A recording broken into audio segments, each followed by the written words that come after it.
Later on, whenever he remembered that moment, it presented itself to Raskolnikov in the following manner. The commotion that had made itself heard on the other side of the door suddenly grew louder, and the door opened a little way. "What on earth?" Porfiry Petrovitch exclaimed in annoyance. "Why, I gave specific instructions." For an instant no one replied, but it could be seen that there were several people on the other side of the door, apparently trying to push someone away. "What on earth's going on out there?" Porfiry Petrovitch said again in alarm. "They brought the prisoner, Nikolai," someone's voice said. "I don't need him just now." "Take him away. Tell him to wait." "What's he doing here? Damn it, what a shambles!" Porfiry shouted as he rushed to the door. "But, sir, he's—" the same voice began again and was suddenly cut short. For roughly 2 seconds, no more, there was a genuine struggle. Then suddenly someone gave someone else a violent shove, and a very pale man walked straight into Porfiry Petrovitch's chambers. The outward appearance of this man was at first sight very strange. He was staring straight in front of him, but apparently without seeing anyone. There was a glitter of determination in his eyes, but at the same time his features were covered in a deathly pallor, as though he were being led to the scaffold. His lips, which had turned utterly white, were twitching slightly. He was still very young, dressed like a plebeian, of average height, lean and thin, his hair cropped in a short circle, with delicate, rather dry-looking features. The man who had been so unexpectedly pushed aside by him was the first to rush into the room after him, and managed to grab him by the shoulder. This was one of the guards. But Nikolai jerked his arm free and got away from him a second time. A group of inquisitive onlookers began to gather in the doorway. Some of them tried to come inside. The whole of what had just been described took place in little more than a single instant. "Go away, you're too early. Wait until you're called." "Why's he been brought so soon?" Porfiry Petrovitch muttered in extreme annoyance, as though all his calculations had been upset. But Nikolai suddenly got down on his knees. "What are you doing?" Porfiry shouted in amazement. "I'm the guilty one. The sin is mine. I'm the murderer," Nikolai finally got out, as though he were a little short of breath, but in a rather loud voice. For about 10 seconds there was a silence, as though they had all been stunned. Even the guards staggered back, and instead of going up to Nikolai, beat an automatic retreat to the doorway and stood there, motionless. "What on earth?" Porfiry Petrovitch exclaimed, when he had recovered from his momentary state of numb shock. I'm the murderer," Nikolai repeated, after a slight pause. "What? You? Whom have you murdered?" Porfiry Petrovitch looked as though he were at his wits' end. Nikolai paused again slightly. "Alyona Ivanovna and her sister, Lizaveta Ivanovna. I murdered them, with an axe. I had a black turn," he added suddenly, and again fell silent. He was still on his knees. Porfiry Petrovitch stood motionless for a few seconds, as though he were reflecting, but then suddenly flew into motion again, waving his arms at the uninvited witnesses. In a trice they disappeared from view, and the door closed. Then he took a glance at Raskolnikov, who was standing in the corner, staring wildly at Nikolai, and began to move in his direction, but then stopped suddenly, looked at him, swiftly transferred his gaze to Nikolai, then back to Raskolnikov, then over to Nikolai again, and then abruptly, as though with great interest, pounced on Nikolai. "What do you mean, trying to run ahead of me, your black turns?" he shouted at him, with something approaching malice. "I haven't asked you yet if you had a black turn. What I want to know is, have you committed a murder?" "I'm the one that did it." "I'll make a statement," Nikolai said. "Oh, for God's sake, what did you do it with?" "An axe. One I had handy." "I say, the man's in a hurry. Just you alone?" Nikolai did not understand the question. "Was it just you who did it?" "Yes. Mitka's innocent. He has no part in any of it. Now take your time with Mitka, will you? Oh, my God, but then why did you run down the stairs that time? I mean, the yard keepers ran into you both. I did it to throw them off the trail, running away with Mitka that time, answered Nikolai, hurrying his words as though he had prepared them in advance. Yes, I was right, Porfiry exclaimed malevolently. He's simply repeating something he was told to say, he muttered, as if to himself, and then he suddenly looked at Raskolnikov. So taken up with Nikolai had he apparently been that for 1 second he had actually forgotten about Raskolnikov. Now he suddenly gathered his thoughts again and looked positively embarrassed. Rodion Romanovitch, my dear fellow, I'm terribly sorry, sir, he said, rushing over to him. This simply won't do, sir. Please, there's nothing for you to do here. I'm afraid you see what surprises there are. Please, be so good, sir. And taking him by the arm, he showed him to the door. It looks as though you weren't expecting this, Raskolnikov said. As might have been expected, although he had not really taken everything in as yet, he had already cheered up considerably. You weren't expecting it either, dear fellow. Look at your hand. It's trembling. You're trembling too, Porfiry Petrovitch. So I am, sir, so I am. Most unexpected. By now they were standing in the door, and Porfiry was waiting in impatience for Raskolnikov to go out of it. So you're not going to show me your little surprise, then? Raskolnikov said suddenly. Listen to him talk, yet his teeth are still chattering together in his head. You are an ironical fellow, aren't you? Well, sir, au revoir. If you want my opinion, it's goodbye. As God sees fit, sir, as God sees fit, Porfiry muttered with a sort of twisted smile. As he passed through the office, Raskolnikov noticed that many of the people there gave him fixed stares. Among the crowd in the entrance hall he saw the 2 yard keepers from that building, the ones he had tried to talk into going down to the police station with him that night. They were standing there, waiting for something. But no sooner was he out on the staircase than he suddenly heard the voice of Porfiry Petrovitch behind him once again. Turning round, he saw that Porfiry was trying to catch up with him, thoroughly out of breath. There's just one thing, Rodion Romanovitch, sir. As far as all that other stuff's concerned, it's as God sees fit, but even so, I shall have to ask you a few formal questions, so we will be seeing each other again. Yes, we shall, sir. And Porfiry came to a standstill in front of him, smiling. Yes, we shall, sir, he added once more. He looked as though there was something else he wanted to say, but was somehow unable to get it out. You really must forgive me for my behaviour just now. I was a little hasty, Raskolnikov began, his spirits now coming completely restored, to a point where he could not resist a bit of a swagger. It's quite all right, sir, it's quite all right, Porfiry chipped in, almost joyfully. I was hasty too. I do have a poisonous tongue, I confess. So we'll be seeing each other, sir. If God sees fit, we'll be seeing a great deal of each other, sir. And shall we really get to know each other at last? Raskolnikov asked.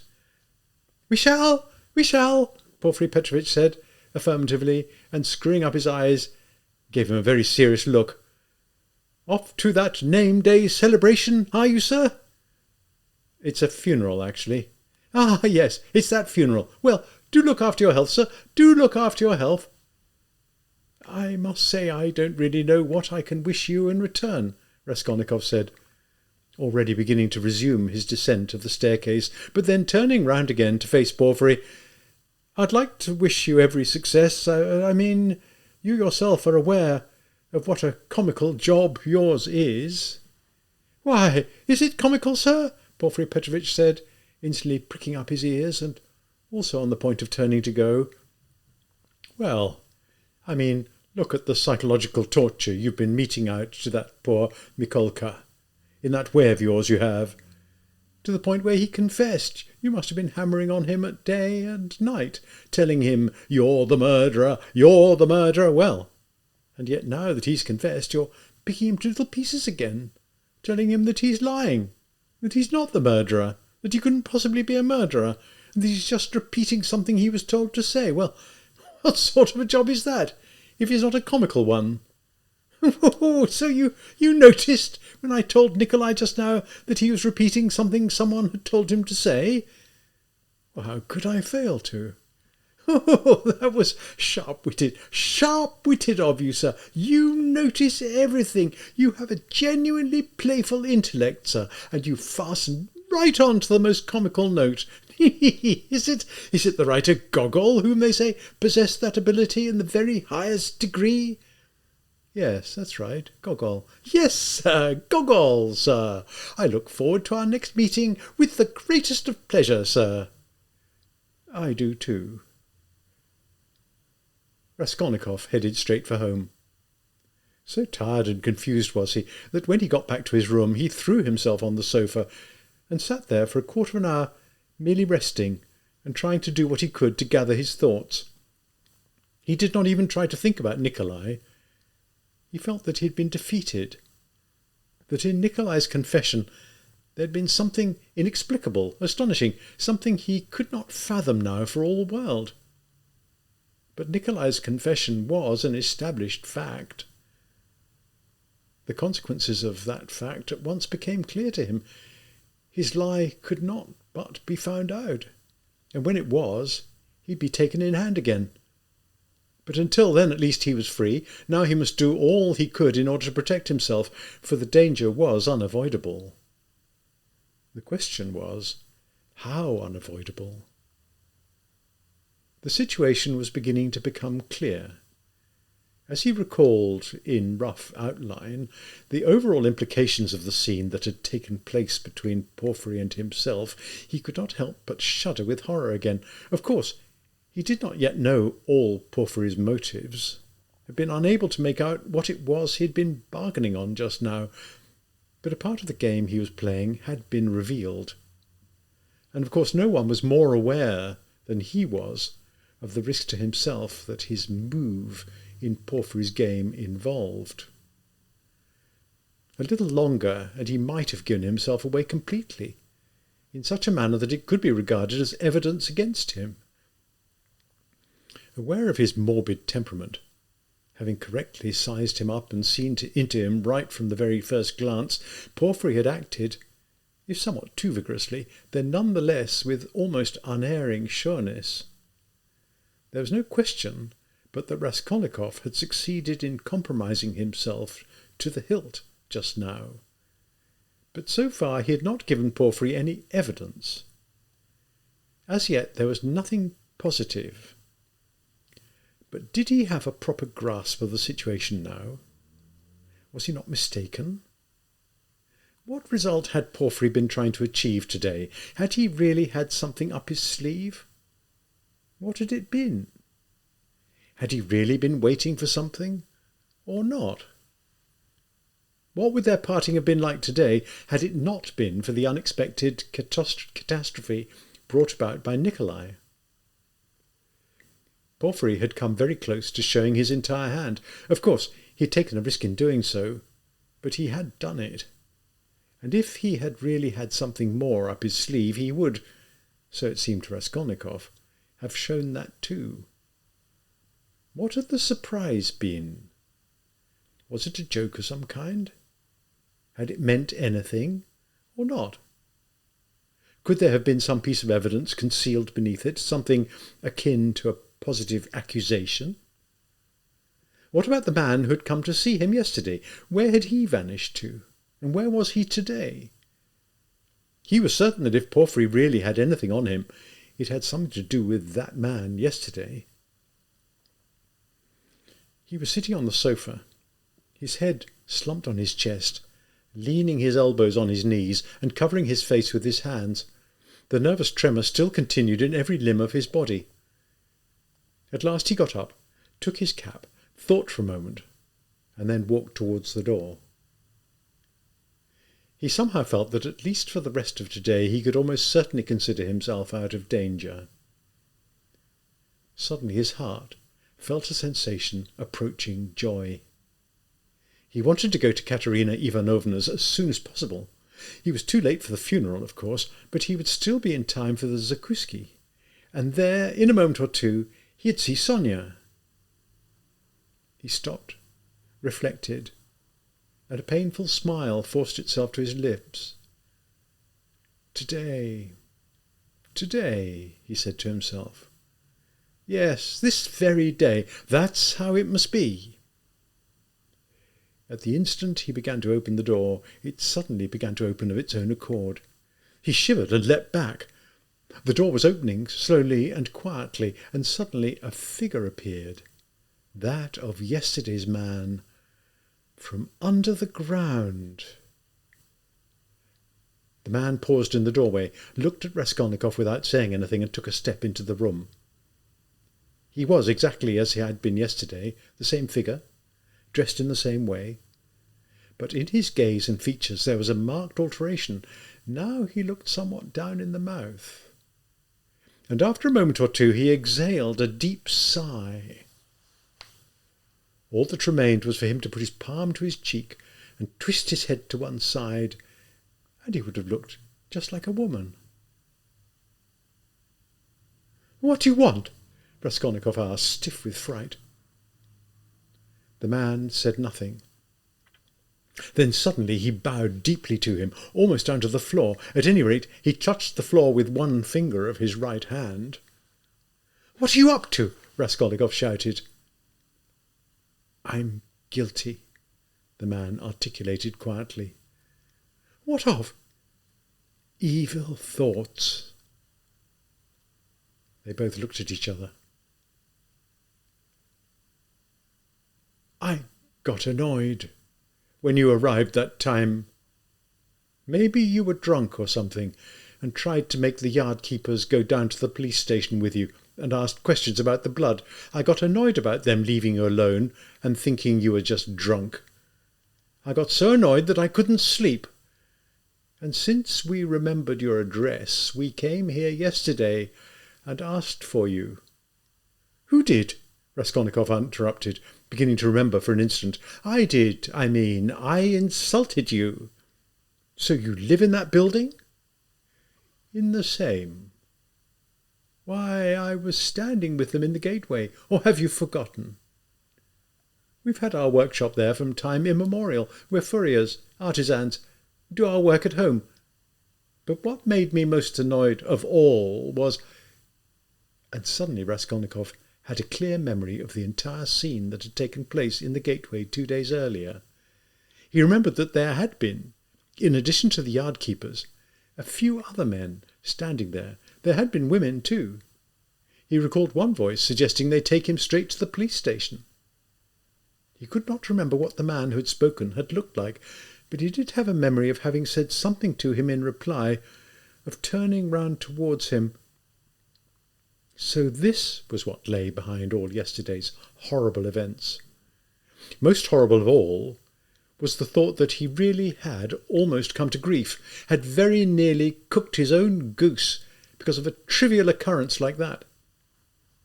It meant that apart from the story of his visit to the apartment as a prospective lodger and his asking about the blood, this man knew nothing worth telling.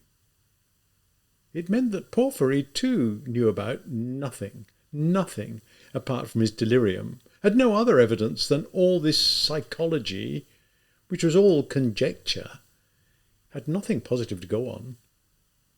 It meant that unless more evidence turned up, and it must not turn up, must not, there was nothing more they could do to him, was there? How could they convict him, even if they were to arrest him? It also meant that Porfiry had only now found out about the apartment and had not known about it earlier. "Was it you who told Porfiry today that I went there?" he exclaimed, struck by a sudden idea. "Which Porfiry would that be? The state investigator?" "Oh, yes, I told him. The yard keepers didn't go down to the station at the time, but I did." "Today?" "I got there a minute before you, and I heard it all, the whole thing, the way he tortured you." "Where? How on earth? When?" "I was sitting in there all the time." right behind that partition of his." "What? So you were the surprise, were you? But how could this possibly happen? For pity's sake!" "When I saw," the artisan began, "that the yard keepers weren't going to go down there just because I told them to, saying that it was too late, and that in any case he'd probably fly off the handle at them for not having come immediately, I got annoyed. I couldn't sleep. And I started finding a few things out. Well, I finished doing that yesterday, and today I went along there. The first time I went, he wasn't there. I went back about an hour later, but they wouldn't let me in to see him. The third time I went, I was allowed in. I began to give him all the information, just the way it happened, and he started leaping about the room and beating his breast. 'What are you doing to me, you bandits?' he said. 'If I'd known all this, I'd have brought him here under armed escort.' And then he ran out, told someone to come and see him, and stood talking to him in a corner. Then he came back to me again and started asking me questions and shouting at me. Read me a regular sermon, he did. I gave him all the information I had and told him you hadn't dared to make any reply to the things I said to you yesterday and that you hadn't recognised me. And he began running about again, beating his breast, flying off the handle and racing to and fro, and when they came in to tell him you were there, 'All right,' he said, 'you go behind that partition, sit there, don't move, whatever you may hear.' And he brought me a chair himself and locked me in. 'May I question you too?' he said. But when Nikolai was brought in, as soon as you had gone, he let me out, told me to go. 'I'll require your presence again,' he said, 'and I'll want to ask you some more questions.' Were you there when he questioned Nikolai?" "Oh, after he'd let you go, he let me go as well, and then he started questioning Nikolai." The artisan paused, and suddenly bowed again, touching the floor with one finger. "Forgive me my slander and my hatred." "God will forgive you," Raskolnikov answered. And as soon as he said this, the artisan bowed to him, not to the floor this time, however, but only to the waist, turned slowly away and went out of the room. "It's all conjecture. It's still all conjecture," Raskolnikov kept saying to himself, and left the room in better spirits than ever. "Now, let's resume the struggle," he said, with a vicious, sarcastic smile as he went down the stairs. The viciousness was aimed at himself. He remembered his faint-heartedness with shame and contempt.